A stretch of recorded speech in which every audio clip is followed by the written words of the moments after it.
Welcome dear students in Ritika mathematics class, and again I am here with a new chapter 4, class 11th maths NCERT. Chapter name is Principle of Mathematical Induction and it is a very interesting chapter. बहुत interest आपको आएगा ये chapter में. तो चलिए आज की video में इंट्रोडक्शन को हम कवर करते हैं एंड ये है क्या कि इंडक्शन का क्या मतलब है एंड मैथमेटिकल स्टेटमेंट में हम मैथमेटिकल इंडक्शंस को, इसके प्रिंसिपल को कैसे यूज करते हैं, इसको आज हम डिस्कस करने वाले हैं. तो सबसे पहले समझ लेते हैं कि इंडक्शन क्या होता है. आपने बच्चों इंडक्शन, आपने फिजिक्स में एक वर्ड सुना है इंडक्शन, डिडक्शन, हम इस तरीके के. तो मैं आपको पहले थोड़ा सा बताती हूँ इंडक्शन क्या होता है. इंडक्शन एंड डिडक्शन, ये दो वर्ड्स को आप थोड़ा समझ लीजिए, ठीक है. Induction and deduction. इंडक्शन के बारे में हम चैप्टर 4 में अभी जो पढ़ने जा रहे हैं इंडक्शन है, and chapter 14 class 11th maths का जो चैप्टर 14 होगा उसमें हम डिडक्शन के बारे में पढ़ेंगे. तो इंडक्शन क्या होता है, जब हम किसी भी पर्टिकुलर स्टेटमेंट को या किसी स्पेशल या स्पेसिफिक स्टेटमेंट को, किसी पर्टिकुलर स्टेटमेंट को, ठीक है, जब किसी भी पर्टिकुलर स्टेटमेंट को हम जनरल स्टेटमेंट में क्या करते हैं, उसका जनरलाइजेशन कर देते हैं, ठीक है, जनरल स्टेटमेंट में कन्वर्ट करते हैं. जब किसी पर्टिकुलर स्टेटमेंट को जनरल स्टेटमेंट में कन्वर्ट करते हैं, यानी कि हम कह सकते हैं पर्टिकुलर स्टेटमेंट से जनरल स्टेटमेंट की तरफ आना, उसको हम कहते हैं इंडक्शन, जो हम यहाँ पर यूज करने वाले हैं चैप्टर 14 में. एंड डिडक्शन में क्या हो जाएगा, इसका अपोजिट, यानी कि कोई जनरल स्टेटमेंट हमारे पास होगा और हम उसको एक पर्टिकुलर या एक स्पेसिफिक स्टेटमेंट में या फैक्ट में कन्वर्ट करेंगे. एक पर्टिकुलर फैक्ट में हम उसे क्या करते हैं, पर्टिकुलर फैक्ट्स की ओर टेंड करवाते हैं, ठीक है. जैसे एग्जांपल मैंने ले लिया, माना एक मेरा फर्स्ट स्टेप है कि मैंगो इज अ फ्रूट, ठीक है, मैंगो इज अ फ्रूट. ये एक हमने एग्जांपल लिया, एक बिल्कुल पर्टिकुलर एक स्टेटमेंट है कि mango is a fruit. Second, a basket is full from fruit. A basket is full of fruit, ठीक है. एंड थर्ड स्टेटमेंट में हम इन दोनों स्टेटमेंट का एक पर्टिकुलर एक स्टेटमेंट थे और हमने इसको एक जनरल स्टेटमेंट में कन्वर्ट किया. तो हमने क्या कर लिया, a basket is full of mango, ठीक है. तो ये क्या हो गया, एक हमारे पास जनरल स्टेटमेंट हो गया. अब आप ध्यान रखिए कि ये हमारा condition two condition, it can be true and false, it can be true और फॉल्स. ये हमारा कंडीशन टू कंडीशन ट्रू भी हो सकता है, फॉल्स भी हो सकता है. कहने का मतलब है कि हमने एक पर्टिकुलर हमारे पास स्टेटमेंट थे, उनको हमने क्या किया, मर्ज किया और एक जनरल स्टेटमेंट में कन्वर्ट कर लिया, ठीक है. तो ये हमारा हो गया इंडक्शन. नाउ डिडक्शन में क्या होता है, इसी का रिवर्स डिडक्शन है. कोई जनरल स्टेटमेंट होगा, उसको पर्टिकुलर एक फैक्ट हम बनाते हैं. जैसे हमने ले लिया 8 is divisible by 2, 8 is divisible by 2. हमारे पास एक जनरल स्टेटमेंट था कि 8 2 से डिविजिबल होता है. सेकंड कोई जनरल स्टेटमेंट हमारे पास था कि any number divisible by 2, any number divisible by 2 is even number. इनको हमने मर्ज किया और हमने एक पर्टिकुलर एक फैक्ट्स में इसको कन्वर्ट कर दिया कि 8 इज एन इवन नंबर. हमने इसको क्या कन्वर्ट कर दिया, 8 इज एन इवन नंबर, ठीक है. तो ये बात हमेशा क्या होगी, हमारी ट्रू होगी. तो इस तरीके से इंडक्शन और डिडक्शन को आप यहाँ पर समझ पाए होंगे, ठीक है. ये थोड़ा सा मैंने कोशिश की है आपको इंडक्शन एंड डिडक्शन को से इंट्रोड्यूस करवाने की. तो चलिए इस चैप्टर को थोड़ा सा हम और आगे बढ़ाते हैं. तो ये तो बात थी इंडक्शन की कि किसी भी एक पर्टिकुलर सेंटेंस को या पर्टिकुलर स्टेटमेंट को जब हम एक जनरल स्टेटमेंट में कन्वर्ट करते हैं तो उसको हम क्या कहते हैं, इंडक्शन कहते हैं. अब इस मैथमेटिकल कुछ हमारे पास स्टेटमेंट होते हैं, ठीक है. मैथमेटिकल स्टेटमेंट क्या है, जिसमें हम मैथ के लॉजिक्स का यूज करते हैं. और कुछ हमारे पास कुछ स्टेटमेंट ट्रू भी होते हैं, कुछ स्टेटमेंट फॉल होते हैं। आपको पता होगा कि ट्रू एंड फॉल्स स्टेटमेंट हमारे होते हैं। जैसे मैंने बोला आपके पास कि 2 + 3 = 5, ठीक है। सेकेंड स्टेटमेंट ले लेते हैं 2 + 3 = 6। तो आपको पता है ये क्या है हमारे पास, ट्रू स्टेटमेंट है and this is false statement. तो इस तरीके से कुछ, जैसे हमने बोला कि sun is revolve around earth, sun is revolve around earth, ठीक है। ये सन अर्थ के, तो आपको पता है फॉल्स स्टेटमेंट है, ठीक है। Sun is revolve around earth, false statement. तो इसी तरीके से मैथमेटिक्स में भी हमारे कुछ मैथ्स के लॉजिक को लेकर के हमारे पास कुछ स्टेटमेंट दिए गए हैं, जिन्हें हमें इंडक्शन के प्रिंसिपल का यूज करके हमें देखना है कि क्या ये स्टेटमेंट करेक्ट है या नहीं, यानी कि हमें एक जजमेंट वहां पर रखना होता है, ठीक है। तो इसी तरीके से कुछ क्वेश्चंस हमारे पास होंगे, हमें उसके लिए अपना जजमेंट देना होगा प्रिंसिपल ऑफ मैथमेटिक्स इंडक्शन का यूज करके, ठीक है।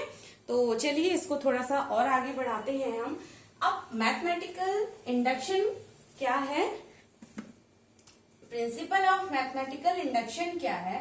इट इज अ टूल और techniques, it is a tool, ये एक टूल या एक औजार की तरह काम करता है। ये एक टूल है या एक तकनीक है, टेक्निक्स है। इट इज अ टूल और टेक्निक, ठीक है। इट इज अ टूल और technique to prove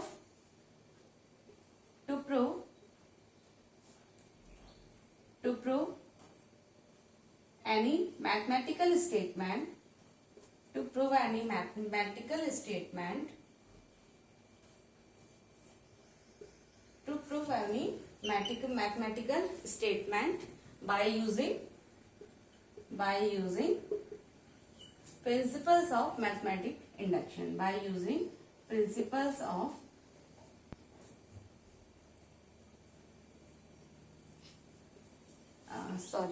by using principles of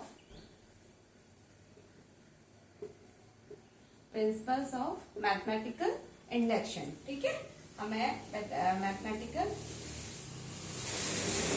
to prove any mathematical statement by using principle of mathematical induction, ठीक है। इनका यूज करने से जब हम किसी भी मैथमेटिकल स्टेटमेंट को प्रूफ कर डालते हैं दैट इट इज ट्रू, तो ये इस तरीके की एक टेक्निक और एक टूल है, यानी कि एक टूल की तरह हम यहाँ पर इसको यूज करते हैं।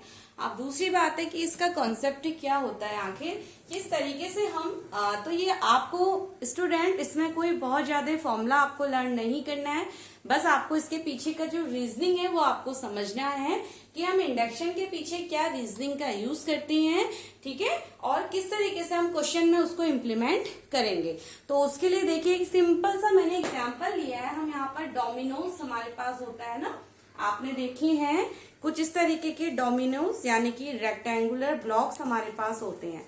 तो प्लीज आप इसको देखिए, ये मैंने आपके लिए एक प्रैक्टिकल वे में मैंने आपको कोशिश की है इंडक्शन को समझाने की। तो ये आपके पास एक रेक्टेंगुलर ब्लॉक्स होते हैं, जिसको हम क्या कहते हैं, डोमिनोज बोलते हैं इन्हें, ठीक है। अब यहाँ पर आपको पता है कि आप इसके थ्रू कोशिश कीजिएगा मैथमेटिकल इंडक्शन को समझने की। मैंने क्या किया, मुझे सारे ब्लॉक्स को अगर गिराना है, मुझे सारे ब्लॉक्स को क्या करना है, गिराना है, तो मैं क्या करूंगी, एक हल्का सा हिट किया जाता है। देखिए एक हल्का सा अगर मैं हिट करूंगी, ठीक है, सॉरी, मैंने एक हल्का सा हिट किया तो मैंने ये देखा कि ये सारे ब्लॉक्स क्या हो गए, गिर गए हैं, ठीक है, सारे ब्लॉक्स क्या हो गए, गिर गए। तो इसी डोमिनोज के कॉन्सेप्ट का यूज हम मैथमेटिकल इंडक्शन के लिए करते हैं। अब देखिए सबसे पहले हमने क्या देखना है, अब सारे ब्लॉक्स, ये तो हमारे कुछ लिमिटेड नंबर ऑफ ब्लॉक्स हैं, तो आप इजीली सभी को यहाँ पर ये सभी विजिबल हैं। बट कई बार क्या होता है, अगर इन्फिनिटी रेंज के लिए या बहुत लार्ज नंबर के लिए हम इस कॉन्सेप्ट का यूज करते हैं, तो वहां पर हम इसके कॉन्सेप्ट को कैसे अप्लाई करेंगे, उसको आप थोड़ा समझिए। तो सबसे पहले मुझे ये देखना है कि इसके अलावा भी अगर मैं एक लंबी सी सीरीज ले लूं इस तरीके के ब्लॉक्स की, तो सबसे पहले मैं मैथमेटिकल इंडक्शन का प्रिंसिपल क्या कहता है कि सबसे पहले हम फर्स्ट वाले ब्लॉक को चेक करेंगे कि क्या फर्स्ट टर्म या फर्स्ट स्टेप का ब्लॉक्स गिरा है। ओके अगर ये हमारा मैथमेटिकल इंडक्शन के लिए सेटिस्फाई करता है कंडीशन को, उसके बाद हम रैंडम किसी भी नेबरिंग ब्लॉक्स को क्या कर लेंगे, आप कोई भी नंबर का यानी कि इसका कोई भी नेबरिंग ब्लॉक्स आप क्या कर सकते हैं यहां से, देन फिर आप उसको चेक करेंगे। अगर जैसे मैंने इस नंबर के ब्लॉक्स को चेक किया, ठीक है, इस नंबर के ब्लॉक्स को यानी कि नेबरिंग ब्लॉक्स, अगर इस नंबर के ब्लॉक्स को ये गिरा है तो डेफिनेटली हम क्या मान लेंगे, डेफिनेटली हम ये कहेंगे कि इसका लास्ट या जो अपकमिंग हमारा आने वाला नेक्स्ट ब्लॉक्स होगा वो भी क्या होगा, गिर चुका होगा। तो इस तरीके से हम मैथमेटिकल इंडक्शन को यहाँ पर शो करते हैं। तो चलिए मैथ्स की हेल्प से अब हम यहाँ पर इसको थोड़ा सा और समझते हैं। लाइक मेरे पास और थोड़ा सा अगर आप इसके प्रिंसिपल को समझना चाहते हैं तो अब हम ये देखते हैं। सबसे पहले स्टेप्स क्या होंगे, सबसे पहले देखिए जैसे मेरे पास एग्जाम्पल, अगर मैथ्स की हेल्प से थोड़ा सा और इसको समझ लेते हैं कि इंडक्शन के पीछे का लॉजिक और क्या होता है। मैंने एक एग्जाम्पल लिया, मुझे 1 + 2 + 3 up to so on and 10 तक मुझे नंबर्स को क्या करना है, ऐड करना है, ठीक है। तो बहुत इजीली यहाँ पर हम बहुत इजी वे में क्या कर पाएंगे, इसको ऐड कर पाएंगे। यहाँ तक कि जो हमारे पास कंडीशन है बहुत इजी है और हम इसको बहुत इजीली सॉल्व कर पाते हैं। अगर मुझे यही number up to 1 2 3 and dot dot dot up to 60 तक मुझे ऐड करनी है तो थोड़ा सा मेरे लिए क्या हो जाएगा, एक टास्क हो जाएगा इसको ऐड करना, तो थोड़ा सा टास्क हो जाएगा।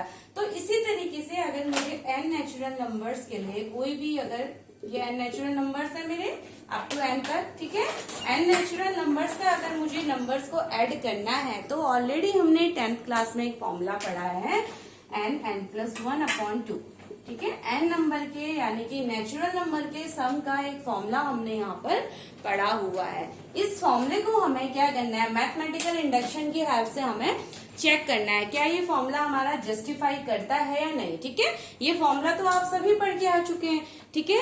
इसको हमें यहाँ पर मैथमेटिकल इंडक्शन की हेल्प से हमें इसको जज करना है। तो अब देखिए मैंने आपको अभी डोमिनोज की हेल्प से बताया था, उसी तरीके से आप साइकिल का केस ले सकते हैं। अगर मैं सीरीज वाइज साइकिल्स अगर हम खड़ी कर लेते हैं, ठीक है, आपने देखा होगा कई जगह पे पार्किंग में क्या होता है, बहुत सारी साइकिल खड़ी है, अगर फर्स्ट साइकिल को अगर हम पुश करते हैं तो क्या होता है, पीछे की सारी साइकिल्स आपस में, सारी साइकिल क्या हो जाएंगी, एक दूसरे के पुश से क्या हो जाएंगी, गिरने लगती हैं, ठीक है। तो उसके लिए सबसे पहले हम क्या चेक करेंगे, पहले नंबर की साइकिल गिरी या नहीं। अगर पहले नंबर की गिरेगी देन उसकी नेबरिंग सेकंड नंबर की हम चेक करते हैं एंड देन फिर उसके आगे के फर्दर टर्म को हम चेक करते हैं, ठीक है। तो ऐसा ही हमारा कहाँ पर होता है, इस केस में भी होता है, ठीक है। तो अब सबसे पहले तो यहाँ तक आप, आई होप आपको बात समझ आई होगी। तो सबसे पहले जो हम प्रिंसिपल ऑफ मैथमेटिक्स के इंडक्शन के जो स्टेटमेंट को हम पीएन से शो करेंगे। सबसे पहला काम हमारा स्टेप जो होगा, सबसे पहले आप पीएन की हेल्प से जो भी हमारे पास, जैसे मुझे यहाँ पर n नेचुरल नंबर के लिए शो करना है, ठीक है, तो पीएन की हेल्प से 1 + 2 + जो भी आपको यहाँ पर दिया जाता है n = n+1/2। सबसे पहले आप उसको, ये हो गया हमारा प्रिंसिपल ऑफ इंडक्शन, ठीक है। तो principle of any n number यानी कि ये भी हमारा इंडक्शन, तो इसको हम पीएन से यहाँ पर शो करेंगे, ठीक है। एंड सेकेंड, अब n यानी कि n हम किसके लिए चेक करते हैं, सबसे पहले हमें अपने फॉर्मूले को फर्स्ट टर्म के लिए या फर्स्ट स्टेप के लिए चेक करना होता है, ठीक है। तो n क्या हो जाता है, फर्स्ट स्टेप। तो फर्स्ट स्टेप के लिए अगर आप चेक करते हैं तो P1, यहाँ पर n की जगह हमारा, अभी हम फर्स्ट स्टेप के लिए चेक कर रहे हैं, ध्यान रखिए हम केवल फर्स्ट स्टेप के लिए चेक कर रहे हैं। तो P1 की जगह हम क्या करते हैं, P1 हमने रखा, ठीक है, और अब हम यहाँ पर 1 रखते हैं, तो ये हो जाएगा 1 + 1/2। तो आप इसको अगर सॉल्व करते हैं तो 1 + 1 यानी कि 2/2 एंड 1। तो यानी कि फर्स्ट टर्म के लिए देखिए P1 = 1 आ गया। तो हमारा फर्स्ट टर्म के लिए हमने क्या किया, LHS एंड RHS को इक्वल प्रूफ किया है, ठीक है। तो यानी कि फर्स्ट टर्म के लिए तो हमें क्या करना है, प्रूफ करके देना है, ठीक है। तो फर्स्ट टर्म के लिए हमने प्रूफ किया, तो पहला स्टेप क्या है आपका, फर्स्ट स्टेप आप क्या करेंगे, अपने जो स्टेटमेंट को Pn के इक्वल आप रख देते हैं, ठीक है। थोड़ा सा यहाँ पर फेयरली शो करते हैं। तो ये हमारा एक स्टेटमेंट है और इसके लिए हमें प्रिंसिपल ऑफ मैथमेटिक्स इंडक्शन का यूज करना है। तो अब जैसा मैंने आपको बताया कि हम सबसे पहले फर्स्ट टर्म के लिए चेक करते हैं। तो फर्स्ट टर्म को हम प्रिंसिपल ऑफ मैथमेटिक्स इंडक्शन में P1 डिनोट करेंगे। देन उसके बाद सेकंड उसके नेबरिंग के लिए चेक करते हैं, यानी कि आप बीच में से कोई भी नंबर को चेक कर लीजिए, अगर वो उस पर इफेक्ट आया है तो इसका मतलब उसके अगले वाले पे भी इफेक्ट आया होगा। ठीक है, तो अगर P1 फर्स्ट स्टेप पे इफेक्ट आया है तो फिर उसके आगे कोई भी रैंडम नंबर को आप चेक कर लीजिए, और मैथमेटिकल इंडक्शन में उस रैंडम नंबर को हम PK यानी कि K से डिनोट करते हैं। ठीक है, एंड थर्ड स्टेप में क्या हो जाएगा, उसके आगे का एंड इसको हमें, अच्छा अब आप ये देखिए, इसको तो हमें प्रूफ करना होगा, इसे हमें टू प्रूफ यानी कि हमें प्रूफ करना होगा, इसको हमें ऑलरेडी लेट करना होगा कि ये कंडीशन फुलफिल करती है। और इसके आगे अगर ये ट्रूथ हो गया, ठीक है, अगर ये हमारी कंडीशन ट्रू है यानी कि इसे हमें प्रूफ करना है, ये कंडीशन ट्रू है, तो फिर हम आगे अपनी नेबरिंग के लिए भी आगे बढ़ जाते हैं। अगर हमारा P1 यानी कि फर्स्ट स्टेप ट्रू होता है तो हम उसके बाद आगे नेबर के लिए भी क्या करेंगे, उसको चेक करते हैं। अगर यहीं पर कंडीशन फॉल्स हो गई तो आपको आगे बढ़ना ही नहीं है।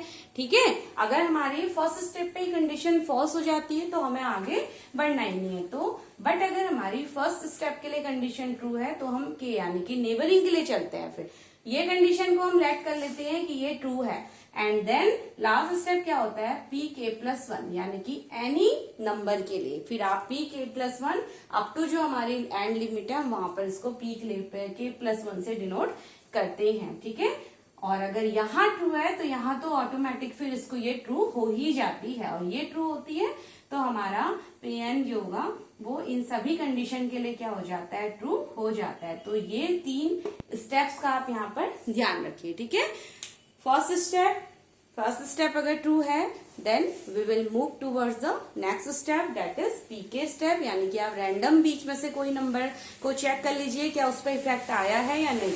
अगर वो ट्रू है तो उसके बाद हम लास्ट स्टेप यानी कि PK+1 के लिए भी चेक करते हैं, और अगर ये ट्रू है तो हमारा PN क्या हो जाता है, यानी कि प्रिंसिपल ऑफ मैथमेटिक्स इंडक्शन का जो हमारा प्रिंसिपल है वो ट्रू हो जाता है। तो चलिए, अब सबसे पहले हमारे पास ये क्वेश्चन इस तरीके से है, इस पे हमें प्रिंसिपल ऑफ मैथमेटिक्स इंडक्शन को शो करना है। ये फॉर्मूला ऑलरेडी हमने 10th क्लास में क्या किया हुआ है, पढ़ चुके हैं। ठीक है, तो नाउ सबसे पहला स्टेप होता है PN को हम यहाँ पर इसको जो स्टेटमेंट है उसको आप PN नाम दे दीजिए। ठीक है, तो ये हो गया 1 + 2 + 3 up to so on n is equals to n+1/2। ठीक है, नाउ अब सेकेंड स्टेप क्या था, P1 सबसे पहले आपने एक जनरल इसको PN नाम दे दिया स्टेटमेंट को, आप P1 के लिए चेक करते हैं। ठीक है, P1 यानी कि फर्स्ट स्टेप के लिए, P1 यानी कि आपको आगे जाने की जरूरत नहीं है, हमें केवल फर्स्ट स्टेप के लिए चेक करना है। इस पर इफेक्ट आएगा तो हम इसके लिए अगर ट्रू होगी कंडीशन तो फिर हम आगे को प्रोसीड करते हैं। ठीक है, तो यहाँ पर क्या हो गया, P1 यानी कि यहाँ पर 1 रखिए तो क्या होना चाहिए, देखिए, ठीक है, ये हो गया हमारा 1 इज इक्वल्स टू 1 + 1/2, तो ये हमें मिलेगा 2/2 दैट इज 1, यानी कि इस कंडीशन में LHS is equals to RHS हमारा प्रूफ होता है। ये कंडीशन क्या हो गई, ट्रू हो गई है। ठीक है, ये कंडीशन हमारी ट्रू हो गई, तो अब हम किसके लिए चलेंगे, PK के लिए चलेंगे, PK के लिए चलेंगे। अब हम यहाँ पर देखिए PK के लिए क्या हो जाएगा, तो 1 + 2 + 3 जैसे n के लिए n तक जा रहे थे ना, तो K के लिए क्या हो जाएगा, n की जगह आप K रख लीजिए, एंड सम हो जाएगा K+1/2।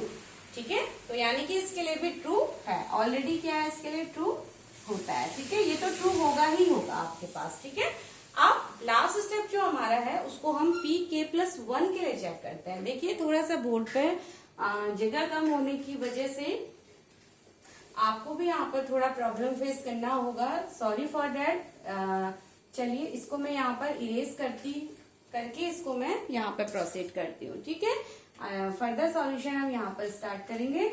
अब PK+1 यानी कि अब PK+1 के लिए देखिए क्या हो जाएगा हमारे पास, 1 + 2 + 3 up to so on, K की जगह क्या रख लेंगे, K+1 इज इक्वल्स टू, ठीक है, K+1 आया, यहाँ पर सब जगह K की जगह K+1 हम यूज करते हैं, K+1 देन फिर K+1 एंड +1। ठीक है, K की जगह k+1, आपको कंफ्यूज नहीं होना है, अपॉन में 2। अब आप देखिए हर टर्म का फर्स्ट टर्म लिखा जा रहा है, तो k+1 का भी मुझे फर्स्ट टर्म यहाँ पर पहला आने वाला टर्म लिखना पड़ेगा, यानी कि प्रीसीडिंग टर्म। तो k+1 का प्रीसीडिंग आप -1 कर दीजिए, प्रीसीडिंग क्या हो जाएगा इसका, k+1 -1 यानी कि k हो गया ना। तो इसका भी फर्स्ट टर्म यहाँ पर हम लिख लेते हैं, ठीक है, अप टू सो ऑन, ये k तक मैंने यहाँ पर लिखा हुआ है, ठीक है। नाउ प्रीसीडिंग आपको पता है 3 - 1 2 2 - 1 1, तो इस तरीके से हम प्रीसीडिंग टर्म फाइंड करते हैं। अब आप देखिए यहाँ तक की टर्म हमारे पास क्या है, यहाँ तक की टर्म तो हमारे पास एज इट इज pk है, ठीक है। यहाँ तक की टर्म हमारे पास क्या है, pk है, ठीक है। और pk, अब pk की वैल्यू क्या है, देखिए ये पूरी टर्म pk है ना, यहाँ तक 1 + 2 + 3 up to so on k तक, तो ये है k। इसकी जगह मैं लिख सकती हूँ ना k+1 अपॉन में 2 प्लस, इसको भी लिखते हैं k+1 इज इक्वल टू, इसको थोड़ा सिंप्लीफाई करेंगे तो ये क्या मिल जाएगा, k+1 and then k+2 upon में 2, ठीक है। यानी कि अब ये टर्म मुझे इसके इक्वल लानी है, तो इसको थोड़ा सॉल्व करेंगे, तो ये हो गया k+1 प्लस इसको 2k+1 2k+1 लिख सकते हैं ना, 2 यहाँ मैं एलसीएम लूंगी, अपॉन में 2। अब इसको सॉल्व करते हैं, फर्दर सॉल्व करते हैं। प्लीज आप वीडियो पॉज करके यहाँ तक आप नोट डाउन कर लीजिएगा, ठीक है। P1 एंड Pk के लिए आप यहाँ तक नोट डाउन कर लीजिए। इक्वल्स टू क्या है अपने पास, k+1 k+2 अपॉन 2। अब यहाँ पर k+1 को कॉमन ले लेते हैं, तो क्या हो जाएगा, k+1 कॉमन लिया तो क्या रह जाएगा, k+1 एंड k+2 अपॉन 2। और आप देखिए कि कितने इजी वे में हमने LHS और RHS को, यानी कि हमारा LHS टर्म इक्वल हो गया हमारे RHS टर्म के लिए, यानी कि pk+1 को भी हमने यहाँ पर चेक कर लिया अपने pn वैल्यूज पर, तो ये भी हमारा अकॉर्डिंग टू प्रिंसिपल इंडक्शन हमारा ये वैल्यू भी क्या हो गया, इक्वल प्रूफ हो गया। तो जब तीनों केसेस पे हमारी वैल्यू इक्वल हो जाती है तो उस केस में हमारा pn क्या हो जाएगा, pn इज ट्रू, ठीक है। और इसको मैं अभी थोड़ा आपको डीपली बताऊंगी, क्योंकि यहाँ पर इन क्वेश्चंस में कॉन्सेप्ट तो आपका एक ही लगता है, ठीक है, कॉन्सेप्ट तो आपका यही चलेगा, P1 के लिए, Pk के लिए, Pk+1 के लिए, तीनों कंडीशन के लिए, बट आपके मार्क्स प्रेजेंटेशन के यहाँ पर होते हैं, ठीक है। और कैसे हमें क्वेश्चन को प्रेजेंट करना है वो मैं अपकमिंग नेक्स्ट वीडियो में हम एक्सरसाइज के क्वेश्चन स्टार्ट करेंगे, तो वहां पर मैं आपको क्वेश्चन का प्रेजेंटेशन भी बताऊंगी, क्योंकि मेन जो मार्क्स आपके डिपेंड करते हैं, so that is depends on presentation, आप कैसे अपने क्वेश्चन को स्टेटमेंट के साथ अच्छे से आप प्रेजेंट करते हैं, ठीक है। तो आई होप कि प्रिंसिपल इंडक्शन आपको यहाँ तक समझ में आया होगा। तो चलिए एक्सरसाइज क्वेश्चन को हम नेक्स्ट वीडियो में स्टार्ट करेंगे, ठीक है।